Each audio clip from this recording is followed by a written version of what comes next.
et content de voir ceux qui sont rentrés de vacances. Alors ici, je pensais me baser sur le livre de Malachie. C'est facile à trouver parce que c'est tout à la fin de l'Ancien Testament. Donc si vous tombez sur l'évangile de Matthieu, vous prenez quelques pages avant et vous arrivez sur Malachie. Et ce prophète a reçu, bien sûr, sinon il ne serait pas prophète, il a reçu la parole de Dieu qu'il devait transmettre au peuple, comme tous les prophètes de l'Ancien Testament. Et son message est particulier. Dieu fait certains reproches à son peuple et sur différents thèmes. Et j'aimerais juste qu'on aborde certains des reproches que le Seigneur fait à son peuple. Parce qu'en réalité, nous qui sommes chrétiens, nous nous réclamons du peuple de Dieu. Nous disons que nous appartenons à son peuple, nous sommes ses enfants. Et il faut savoir ce qui trouble le Seigneur dans notre façon d'être, dans notre attitude, dans nos comportements. Et dans le premier chapitre de Malachie, il est question du reproche de Dieu concernant ce qui est offert à l'Éternel. Parce qu'il dit, vous offrez à l'Éternel des animaux qui sont malades, alors que dans votre troupeau, vous avez des bonnes choses. Vous avez des animaux qui sont en bonne santé.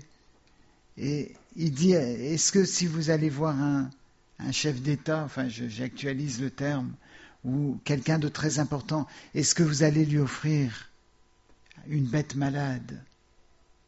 Alors pourquoi si vous ne faites pas ça pour une personnalité, pourquoi vous le faites pour moi? Et c'est vrai que très souvent dans nos vies, on offre ce qui est moins bon pour le Seigneur. On n'offre pas le meilleur pour le Seigneur. On a tendance à dire, voilà, je vais pas dépenser ou je vais pas consacrer telle chose parce que ça pourrait m'être utile autrement.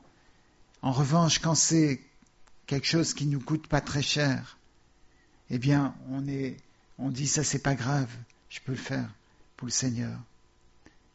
Et il y a là une souffrance parce que Dieu est logique. Dieu est rationnel. On dit que la foi c'est irrationnel, mais pas du tout. Dieu est rationnel. Dieu ne comprend pas. Il ne comprend pas quand c'est incompréhensible. Quand on dit qu'on veut donner le meilleur au Seigneur et qu'on ne donne pas ce qui est meilleur, il ne le comprend pas. Et donc, c'est un premier reproche que le Seigneur fait à son peuple. Il fait d'autres reproches au chapitre 2. Ça, c'était le chapitre 1. Chapitre 2, il commence en disant « Maintenant, à vous cet ordre, sacrificateurs, si vous n'écoutez pas, si vous ne prenez pas à cœur de donner gloire à mon nom, j'enverrai parmi vous la malédiction et je maudirai vos bénédictions. » Ici, il fait un reproche parce que les sacrificateurs, et selon le Nouveau Testament, si nous sommes au Seigneur, nous sommes appelés des sacrificateurs pour Dieu, notre Père. Eh bien, ici, il s'adresse aux sacrificateurs et il dit, si vous n'écoutez pas, si vous ne prenez pas à cœur de donner gloire à mon nom, j'enverrai parmi vous la malédiction. Notre chose, c'est que les sacrificateurs même ne prenaient pas à cœur les choses de Dieu, ne prenaient pas à cœur la parole de Dieu. Et dans notre société moderne, il y a cette difficulté de plus en plus grande de prendre à cœur les paroles de Dieu. On est tellement distrait, on est tellement pris par les choses de la vie, on a une multitude d'informations constantes grâce à nos téléphones ou à cause de nos téléphones portables, on a tout le temps des distracteurs. Et ça a un énorme impact sur la vie spirituelle. Le temps qu'on pourrait passer avec le Seigneur, le temps qu'on pourrait consacrer à se remettre en question, eh bien, il est souvent distrait, perturbé par des choses qu'on doit faire, des communications qu'on doit envoyer ou qu'on va recevoir. Et on ne prend pas à cœur les paroles du Seigneur. Vous savez que quand l'Esprit de Dieu agit dans un pays, ou si on regarde l'histoire de l'Église, le Seigneur a agi lorsque les gens ont pris à cœur la parole de Dieu. Lorsqu'ils ont dit, cette parole a touché mon cœur, mais je ne vais pas juste dire ça a touché mon cœur et il n'y a pas de conséquences. Je vais, par conséquent, prendre au sérieux ce que Dieu a dit. Et si les chrétiens commencent à prendre au sérieux, ça se voit dans l'Église, ça se voit autour d'eux, qu'ils ont la crainte de Dieu, qui sont mis à part pour le Seigneur. Et dans ce chapitre 2, il parle de l'alliance qu'il a faite avec Lévi. Lévi, c'est un des fils de Jacob que Léa a enfanté. Et Lévi est le père des sacrificateurs dans l'Ancien Testament, le père des Lévites. Et il y a ici, dans le chapitre 2, verset 5, il est dit que c'est Dieu qui parle, mon alliance avec lui était une alliance de vie et de paix, ce que je lui ai accordé pour qu'il me craignît. Et il eut pour moi de la crainte, il a tremblé devant mon nom. Ça, c'est un premier point. Il a eu de la crainte pour moi, il a tremblé devant mon nom. Et vous savez, de plus en plus, à cause de ce développement matérialiste, ces distracteurs, on n'a plus la crainte de Dieu. C'est la crainte de Dieu qui se perd. On parle de Dieu quelquefois, les chrétiens parlent de Dieu comme d'un copain parfois, où on ne prend pas au sérieux la sainteté de Dieu. Mais au chapitre 3, par exemple, si vous regardez le tout début du chapitre 3, j'enverrai mon messager, il préparera le chemin devant moi, et soudain entrera dans son temple le Seigneur que vous cherchez, et le messager de l'alliance que vous désirez. Voici, il vient, dit l'Éternel des armées. Qui pourra soutenir le jour de sa venue? Qui restera debout quand il paraîtra? Et maintenant, on a des conversions bon marché, des conversions soldées, où les gens se donnent au Seigneur parce qu'ils ont été touchés émotionnellement, parce qu'ils ont trouvé que c'est bien adapté à ce qui est nécessaire ou ce qui devrait être enseigné dans une église. Donc ils adhèrent à ce genre de choses. Et puis, ils disent qu'ils sont convertis. Mais la conversion ici, c'est quand le messager de Dieu, quand le Seigneur, le Messie lui-même, vient dans son temple. Et c'est vrai que quand Jésus est venu sur la terre, quand il a commencé son ministère, il est allé dans le temple. Mais ici, il s'agit aussi du temple, du notre corps. Quand le Seigneur vient dans notre vie, on ne peut pas tenir debout. On ne peut pas faire autrement que de craindre l'Éternel. Craindre, ça ne veut pas dire avoir peur de l'Éternel. Ça veut dire avoir peur de le perdre. C'est ça la crainte de Dieu. La crainte de Dieu, c'est pas avoir peur de Dieu, c'est d'avoir peur de le perdre. Un enfant a la crainte de ses parents. Ça ne veut pas dire qu'il a peur, ou ça ne doit jamais être parce qu'il a peur de ses parents. C'est parce qu'il a peur de les perdre. Mais on fait des choses et on sait qu'on risque à perdre Dieu, mais on va faire ces choses quand même. Et ça, il y a un avertissement dans Malachie, dans Malachie. Il y a un avertissement contre ça. Et son alliance avec Lévi, c'était une alliance de vie et de paix. Et c'est l'alliance que Dieu veut établir avec chacun d'entre nous aujourd'hui, une alliance de vie et de paix. Parce que la paix ne va pas se trouver autrement qu'en Dieu. C'est seulement dans cette communion avec Dieu qu'on peut recevoir la vie et la paix. Le monde ne peut pas, ne pourra jamais, jamais créer la paix. Il y a des hommes politiques, des femmes politiques qui ont consacré toute leur carrière politique à essayer d'amener la paix et la vie. Et ils ont échoué. Et ça sera toujours le cas. Et donc cette alliance qu'il a établie avec Lévi, c'est une alliance de vie et de paix. Il est dit au verset 6 du chapitre 2 que la loi de vérité était dans sa bouche et l'iniquité ne s'est point trouvée sur ses lèvres. J'étais content que Pascal commence le culte avec la question de la vérité. La loi de vérité. Vous voyez, Jésus a dit « Je suis le chemin, la vérité et la vie ». Et dans la bouche de Lévi, de ce sacrificateur, il y avait la parole de vérité.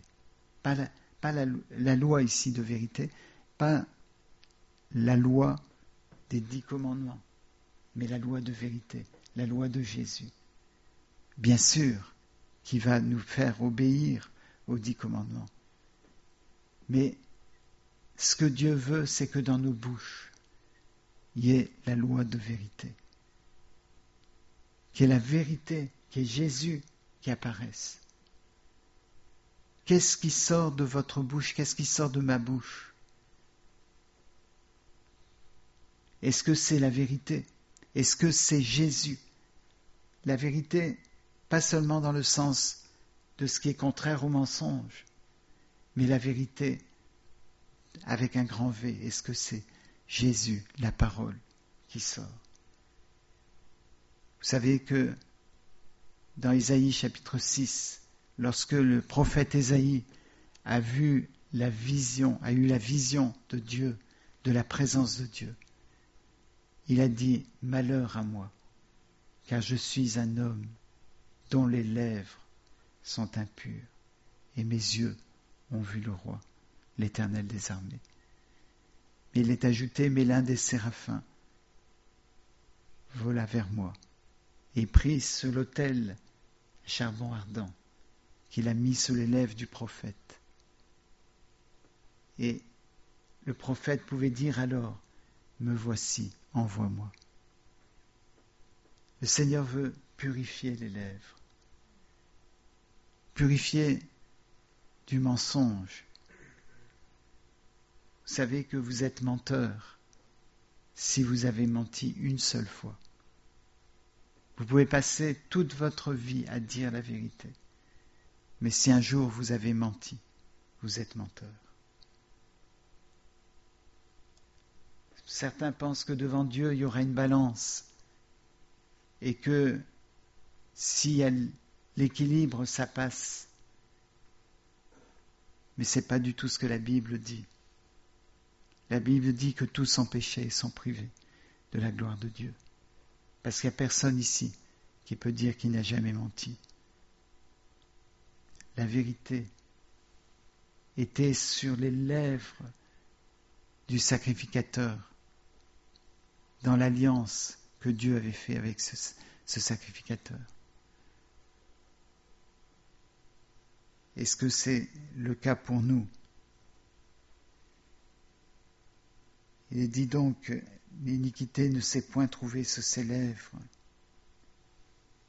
Et si vous regardez dans les Proverbes, on a un passage, je sais que notre sœur Micheline fait ça avec les grands actuellement, mais c'est très important, je pense que c'est une très très bonne idée.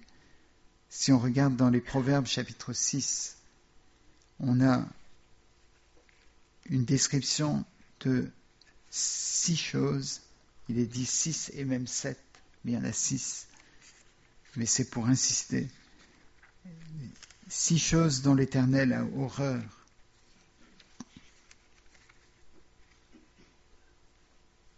C'est Proverbes chapitre 6, verset 16. Il y a 6 choses que hait l'Éternel, et même 7 qu'il a en horreur. Les yeux hautains. Les yeux hautains. Ça commence par les yeux. On viendra à la bouche, aux lèvres, très bientôt. Les yeux hautains, c'est quand on regarde de haut, quand on regarde les autres avec orgueil, comme si on était au-dessus. Mes amis, si vous ne considérez pas vos frères et vos sœurs comme étant au-dessus de vous, et non pas en dessous de vous, vous n'êtes pas au Seigneur. Parce que le Seigneur va faire en sorte que dans votre esprit, vous puissiez percevoir les autres comme étant au-dessus de vous.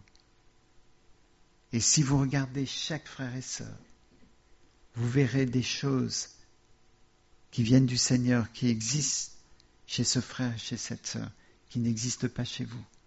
Et si vous regardez ces choses-là, vous allez demander au Seigneur qu'il vous aide à pouvoir devenir plus comme ce frère et cette sœur.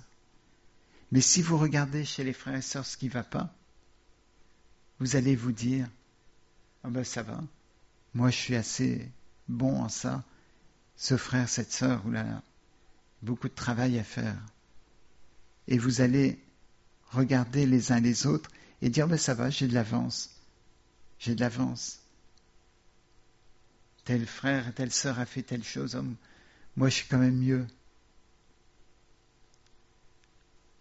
Et vous allez baisser et finalement vous éloigner du Seigneur totalement. Donc, il y avait en tout cas, il y a quelque chose dont le Seigneur a horreur, c'est les yeux hautains, quand vous regardez les autres de haut. Ensuite, la langue menteuse. Quand on dit des mensonges ou des non-vérités, vous savez, il y a des gens qui disent « j'ai pas menti ». S'ils ont besoin de dire ça, c'est que probablement ils ont menti.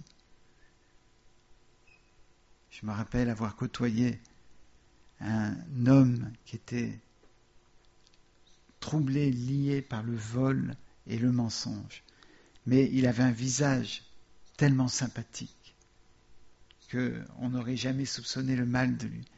Mais il était toujours en train de me prouver qu'il disait la vérité. Mais je savais pourquoi il avait besoin d'essayer de me prouver, c'est parce qu'il se mentait tout le temps. Donc ici, il y a quelque chose dont l'Éternel a horreur, le mensonge.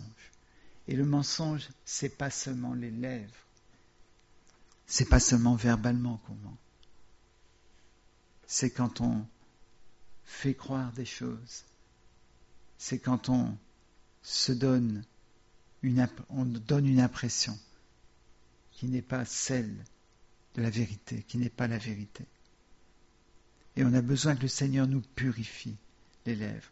On a besoin d'avoir la même expérience qu'Ésaïe, le prophète, a eue quand il a eu la purification de ses lèvres, qui a fait qu'il a pu dire « Me voici, envoie-moi, je veux être ce messager dont il est question dans Malachie », même si ça s'adressait à Jean-Baptiste, le messager qui préparait le chemin du Seigneur.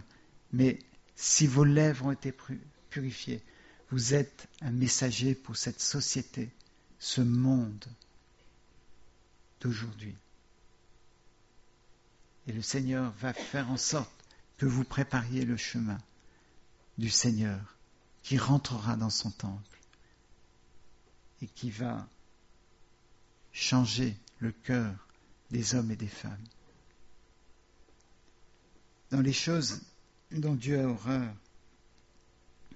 il y a les mains qui répandent le sang innocent. Dans les sociétés primitives que le peuple d'Israël côtoyait et que Dieu a dit à Israël de ne jamais faire alliance avec ces peuples-là. Il y en avait qui offraient leurs enfants à Moloch, qui était un dieu qui exigeait qu'on sacrifie des enfants.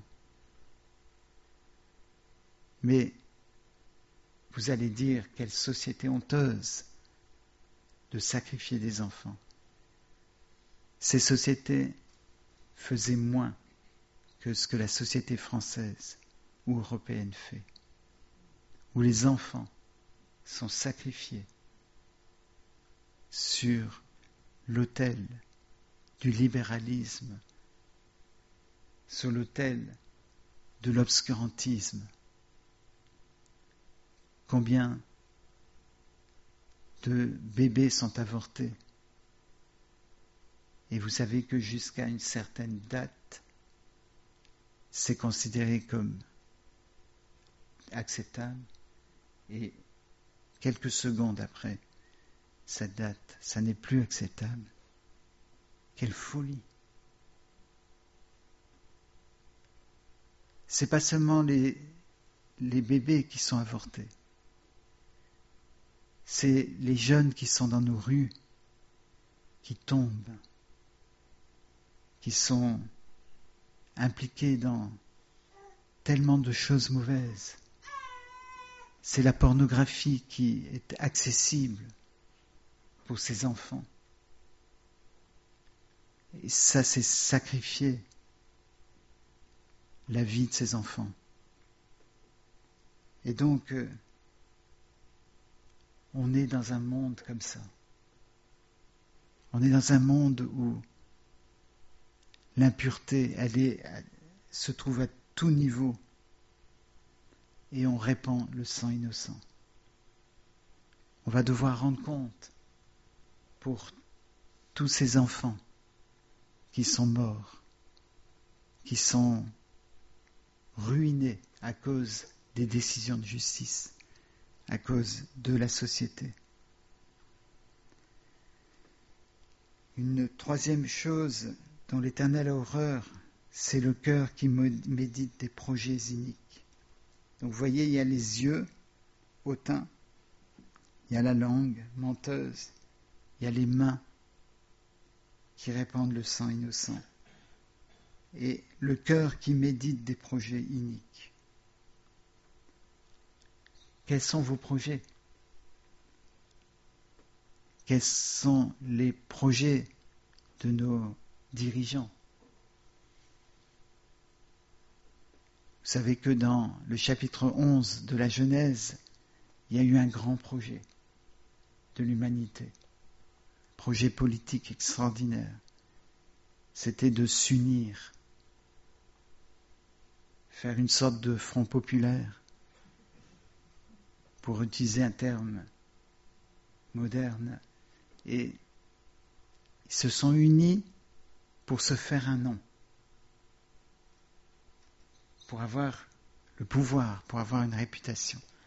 Et ils ont décidé de construire une ville qui monte jusqu'au ciel, une tour, qui monte jusqu'au ciel.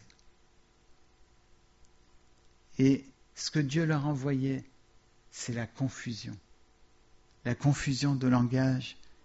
Ils ne pouvaient plus décider de qui les dirigerait dans le projet, parce qu'il y avait plusieurs qui pensaient que c'était eux qui étaient les meilleurs pour diriger le projet. Et donc, il y a eu la confusion. Quand les hommes font des projets, ce sont des projets iniques. Et finalement, au lieu d'apporter quelque chose, ça réduit, ça nous prive de quelque chose. Voilà quelque chose dont l'Éternel a horreur. Une autre chose, c'est les pieds qui se hâtent de courir au mal. On est tellement rapide pour courir au mal et tellement réticent à courir au bien. Et à moins que le Seigneur intervienne dans notre Europe, on aura une décadence de plus en plus grande parce que nos pieds sont utilisés à courir, à chercher le plaisir plutôt qu'à chercher Dieu. Et le Seigneur a dit, invoquez-moi, cherchez l'Éternel pendant qu'il se trouve, invoquez-moi tandis qu'il est prêt, que le méchant abandonne sa voie et l'homme d'iniquité ses pensées, et qu'il retourne à l'Éternel qui aura compassion de lui, qui ne se lasse pas de pardonner. Et il y a ce retour à l'Éternel. Si nos pieds courent au mal ou sont prompts à courir au mal, qu'on puisse avoir cet esprit de repentance. Seigneur, que je puisse utiliser mes pieds pour courir au bien. Et le Seigneur va exaucer cette prière. Encore une fois, un aspect dont l'Éternel a horreur, toujours dans Proverbe 6, c'est le faux témoin qui dit des mensonges. Le faux témoin qui dit des mensonges. Les faux témoignages. Les paroles exagérées. Les choses qui sont interprétées et on témoigne le résultat de notre interprétation. Au lieu de témoigner ce qui s'est passé, je vous ai dit que Dieu était très logique, mais les gens ne s'intéressent pas aux faits, ils s'intéressent aux interprétations des faits. C'est-à-dire, on va témoigner de quelque chose, et au lieu de dire ce qui s'est passé, on donne l'interprétation qu'on a de ce qui s'est passé. Et en fait, si notre interprétation est faussée, on a dit quelque chose de faux. On a donné un faux témoignage. Je me rappelle que quelqu'un nous a dit récemment que nous a raconté des choses sur d'autres personnes. Et on s'est rendu compte que c'était de l'interprétation. Et dès qu'on a proposé à cette personne de vérifier si c'était vrai, immédiatement, la personne a amoindri, a changé, a dit « mais c'est peut-être pas important, etc. » Parce qu'elle savait, cette personne, qu'elle ne disait pas la vérité sur ce qui s'était passé. Elle donnait une interprétation de la vérité.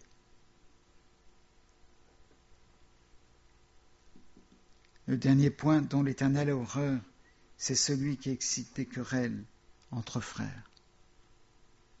Vous avez vu ce dont il a horreur, les points qu'on a vus. Et je crois que chacun d'entre nous, on peut dire qu'on a quelque chose qui nous concerne dans tous ces points-là. Celui qui excite des querelles entre frères. L'unité, elle doit être dans l'Église. Quand on a des frères et sœurs d'autre part que l'on rencontre, il doit y avoir cette unité d'esprit qui fait qu'on les considère comme des frères et comme des sœurs. On n'excite pas des querelles. Les gens, dans beaucoup d'églises, cherchent à diviser. Ils se voient bien pasteurs, donc ils divisent dans l'église. Ils essaient de créer un clan qui va les suivre. Et ça fait une division. À cela, je pense que ces chrétiens-là, ou ces 10 chrétiens-là, ne connaissent pas la vie de Salomon, parce que Salomon, lorsqu'il a reçu ces 2 femmes qui étaient venues, et il ne restait plus qu'un bébé, c'était 2 prostituées, chacun avait leur bébé à l'origine, mais il y en a un qui est mort dans la nuit, et celui qui était vivant, eh bien, chacune le revendiquait comme son fils. Et Salomon a dit, donnez-moi une épée, et je vais couper en 2 celui qui est vivant, comme ça vous aurez moitié-moitié. Et bien sûr, il n'allait pas le faire. Il savait que la mère, la vraie mère, ressentirait quelque chose de terrible, et elle dirait préférable que l'autre qui n'est pas sa mère puisse l'avoir. Bien, c'est la même chose dans les églises. Les gens disent, c'est mon église, c'est moi qui devrais diriger cette église. Et d'autres disent, non, c'est moi. Et donc, ils se séparent. Et quand ils séparent l'église, ils sont en train de montrer que ni l'un ni l'autre n'était père ou mère de cette église. Donc, c'est tellement important de savoir ce dont le Seigneur a horreur, pour pouvoir s'éloigner de ça. Et dans Malachie, c'est exactement ce que le Seigneur communique à son peuple et veut faire en sorte qu'on rentre dans cette alliance de Lévi, qui craignait Dieu, qui tremblait devant Dieu. Est-ce que quand vous venez dans l'église le dimanche matin, vous avez quelque chose qui tremble à l'intérieur, en disant, je ne suis pas digne de mes frères et sœurs, je ne suis pas digne d'être dans la présence de Dieu. Et c'est là où le Seigneur peut agir, c'est là où le Seigneur peut envoyer son messager.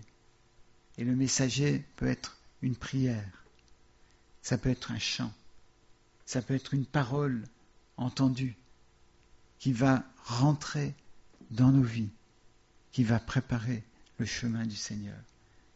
Et un jour,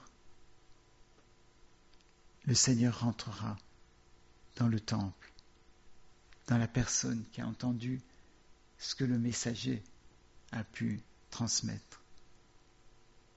Est-ce que vous voulez ça? Est-ce que je veux ça? Est-ce que ce matin, on est tellement désireux que le Seigneur puisse entrer dans notre vie, qu'il puisse purifier, qu'il puisse laver? Il est dit dans Malachie, quelque part, qu'il veut purifier comme le feu du fondeur, comme la potasse. Et Daniel Scherer a prêché sur le rôle du sel dans l'agriculture et de la potasse, qui purifie.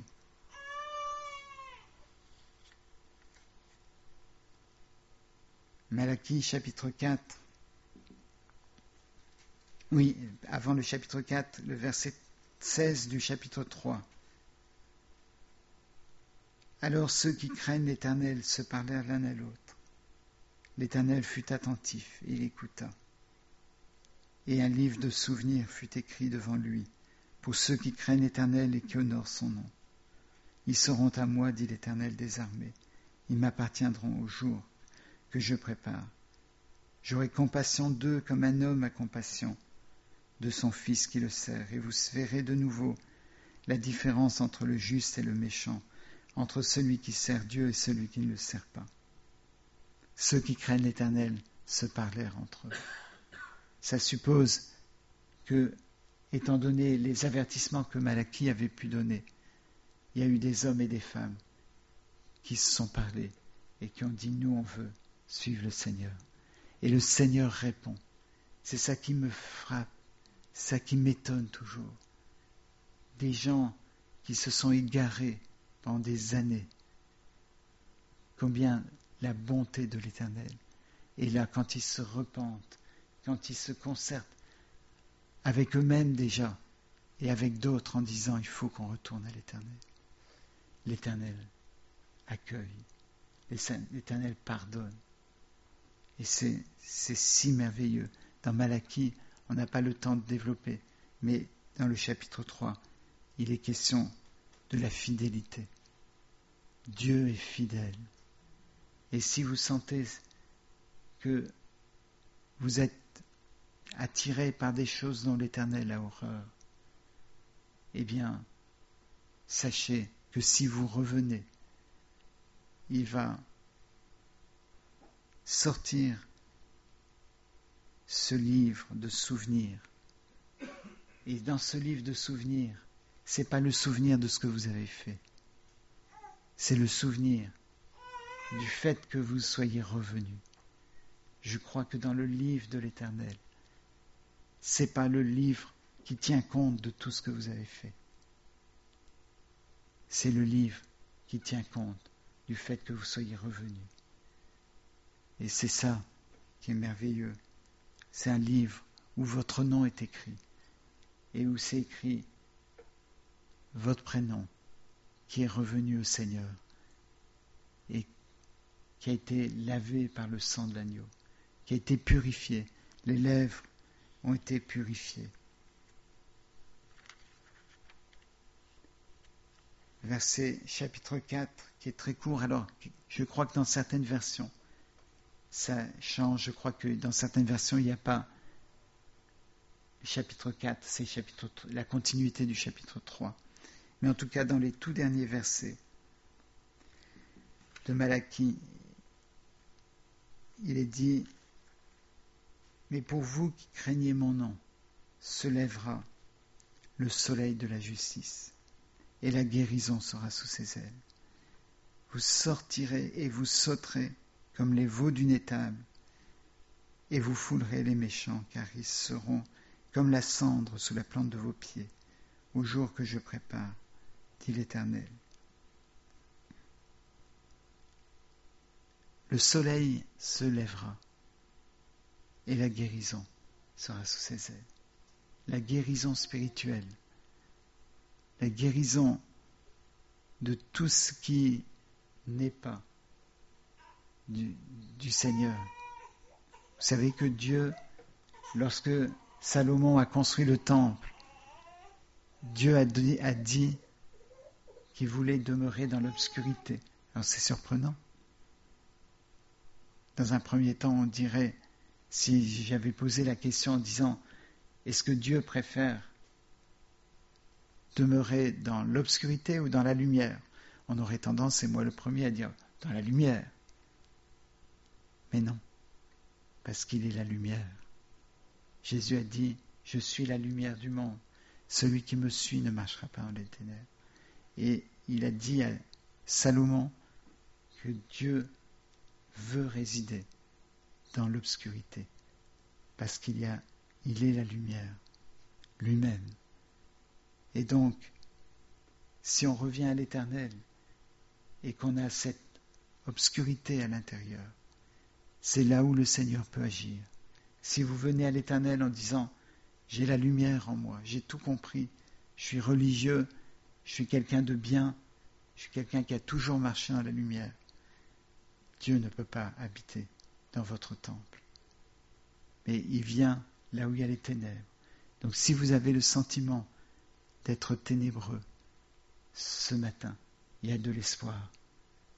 L'espoir de pouvoir revenir au Seigneur et de pouvoir être lavé, de pouvoir recevoir la lumière de Dieu et de pouvoir vivre conformément à ceux qu'il aime et non à ceux qu'il a horreur.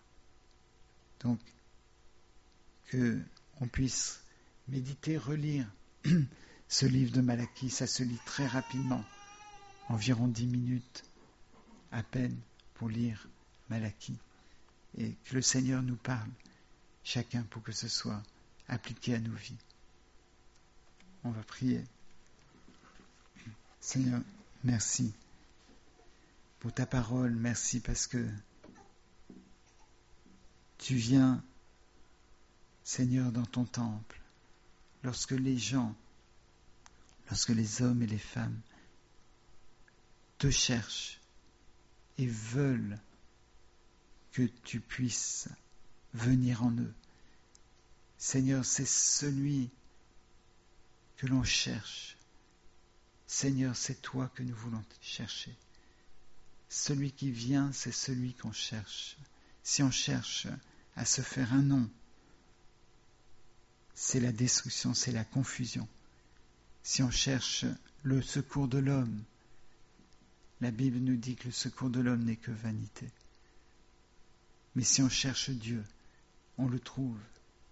Et c'est lui qui va envoyer son messager devant pour nous préparer le chemin du Seigneur dans nos vies, pour que le Seigneur puisse venir établir et faire son trône et son règne dans nos vies. Et lorsque ce sera le cas, Seigneur, nous serons purifiés, nos lèvres seront purifiées, nos mains seront purifiées, nos cœurs seront purifiés, nos yeux seront purifiés, et nous pourrons vivre conformément à ta parole. Amen.